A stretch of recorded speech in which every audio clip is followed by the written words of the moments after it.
I woke up in my bed with a start. My eyes flew open as I heard a voice in my head say, "Get up, you lazy bum." I sat up, confused and scared, wondering if I was going crazy.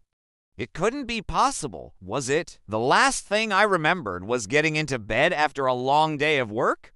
I had fallen asleep watching TV, which was strange because I always fell asleep first when I went to bed. This was different. I got out of bed and walked to the bathroom. As I brushed my teeth, I could have sworn that the toothbrush whispered to me, "Don't miss a spot." As I looked in the mirror, I saw my reflection smiling back at me, but then the reflection spoke. "You look tired. Did you get enough sleep?"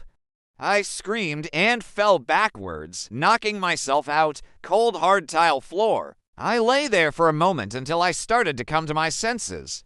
What was happening to me? Why was the world talking to me? Why was my reflection alive? Had I gone crazy, or was there something else at play here? I didn't know what to do. All I knew is that I needed answers. I had heard rumors about people having conversations with their reflections before, but I never believed in them. I thought they were just made-up stories meant to scare people who liked looking in mirrors too much. Now it seemed like I was experiencing the same thing firsthand. And then it hit me. What if this wasn't a dream? What if it was real? Suddenly, everything started to make sense. The talking toothbrush, the sentient reflection, the sudden urge to get up out of bed, it was all real. And it had been happening to me the whole time without me realizing it.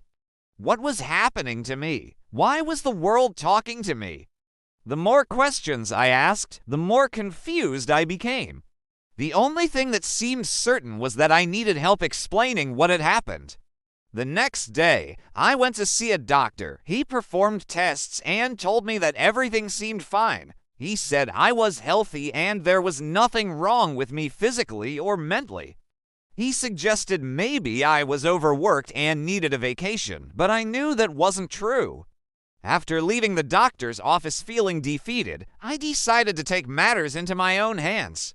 I went home and started researching online, trying to find an answer to my question.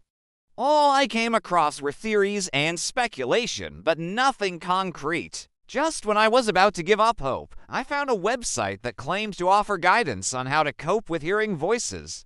On it, I read about a condition called auditory hallucination, which could explain my experience. But this still didn't make sense. How could I have auditory hallucinations without having any underlying mental health issues? As I continued reading, I came across something else that made the hairs on the back of my neck stand up.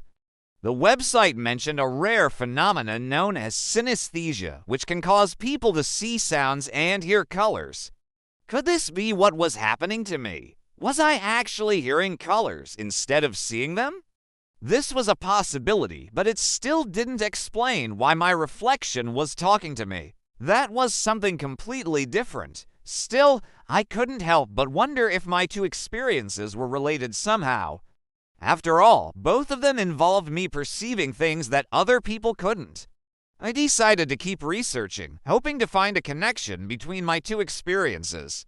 But as the days passed, I began to feel hopeless. It seemed like no one had ever experienced anything like what I was going through, let alone had an answer for it.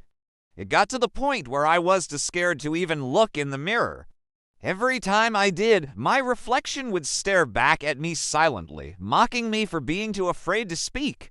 It felt like I was trapped inside my own personal hell. One night, as I was lying in bed trying to fall asleep, I heard a knock on my door. I froze and listened intently, but there was nothing. Maybe it was just my imagination playing tricks on me again?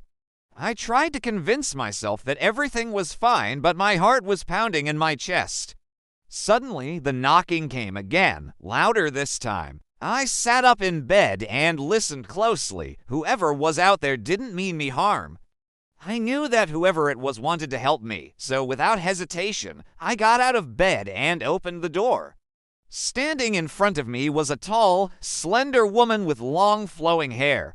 Her eyes twinkled with kindness, and she had a warm smile on her face. "Hello," she said softly. "My name is Elara, and I believe you can help me." Before I could respond, Elara stepped inside and looked around my room curiously. "So this is where you live," she said finally. "It's nice. You have a lot of books." She gestured towards the shelves filled with novels, histories, and textbooks that lined one wall of my room. I nodded shyly, unsure of what to say or do. Suddenly, Elara turned to me and took my hand in hers. Her touch was gentle yet firm, grounding me to reality. "I know why you called me here," she said softly. "You need my help to understand what's happening to you." I looked into her eyes and saw understanding and compassion shining back at me. In that moment, I felt a sense of relief wash over me. Finally, someone who understood what I was going through. Someone who could help me. "Thank you," I whispered, tears welling up in my eyes. I thought I was going crazy. Elara shook her head, her eyes full of kindness. "You're not crazy, dear one. You're simply experiencing something extraordinary." She explained that I had been chosen for a special purpose, but to fulfill it, I needed to understand the world around me in a different way. With her help, I learned how to listen to the whispers of the universe, to pay attention to the signs and symbols that surrounded me.